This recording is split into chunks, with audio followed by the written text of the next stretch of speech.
In the previous video, we discussed how we can charge an electric vehicle with residential supply, but it is the slowest way to charge an electric vehicle. It is classified as single phase AC charging. In this chapter, we are going to see faster charging option to charge up an electric vehicle.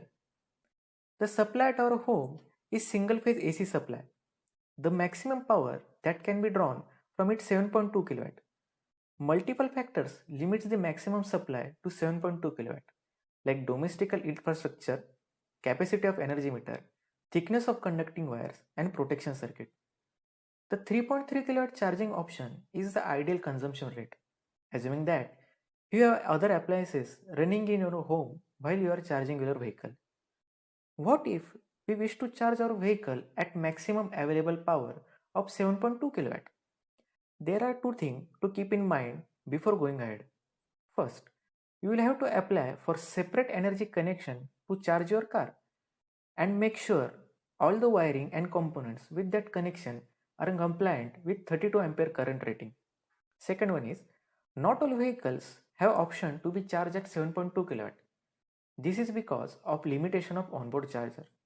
Primarily due to three reasons.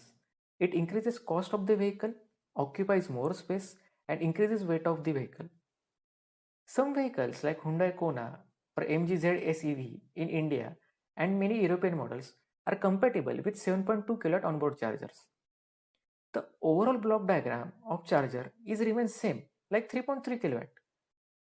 With 7.2 kilowatt charging option, the charging time can be reduced to half. Take one example. Tata Nexon has 3.3 kilowatt onboard charger and does not support 7.2 kilowatt charging speed. It takes 8 to 10 hours to charge. A vehicle with similar battery pack and 7.2 kilowatt onboard charger would take just 4 hours to charge completely. So basically, this means that there are two charging speeds with single phase AC supply. These charging modes are classified as level 1 AC charging. There are electric vehicles which are equipped with onboard charger up to 22 kilowatt. For example, Renault Zoe in European market. To understand how this works, we will have to understand about three-phase AC supply. This supply is generally used for industrial purpose. Three-phase AC supply consists of 4 wires, in which one is neutral and other 3 are conductor wires. The 3 conductors have phase angles of 120 degree each other. Similar to single-phase AC charging, there are two charging options in three-phase AC supply, 11 kilowatt and 22 kilowatt, classified as a level 2 AC charging. The charging process is more or less similar to what we studied previously. Here is a notable change in construction of rectifier of onboard charger.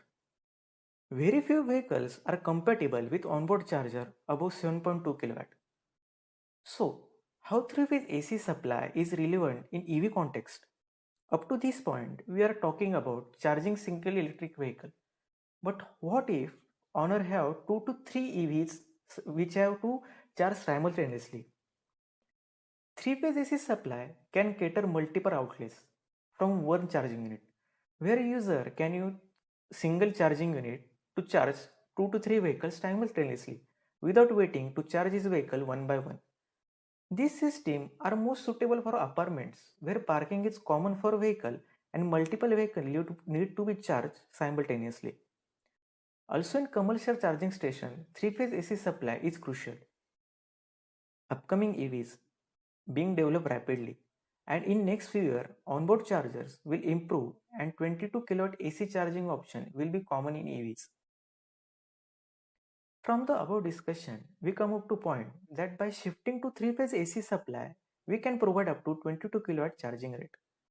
The Tata Nexon has 3.3 kilowatt onboard charger and does not support 11 kilowatt or 22 kilowatt charging speed. It takes 8 to 10 hours to charge.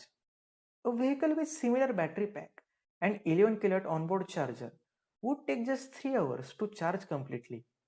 And with 22 kilowatt onboard charger, it would take 1.5 hours to charge completely. One important point to note here is that onboard chargers are not 100% efficient while converting power. They are just 95% efficient. This means that 1 kilowatt AC supplied from EVSC only 950 watt will be supplied to the battery. Most of EV companies, for example Tesla, with battery pack of 100 kWh, claim a charging time under 1 hour.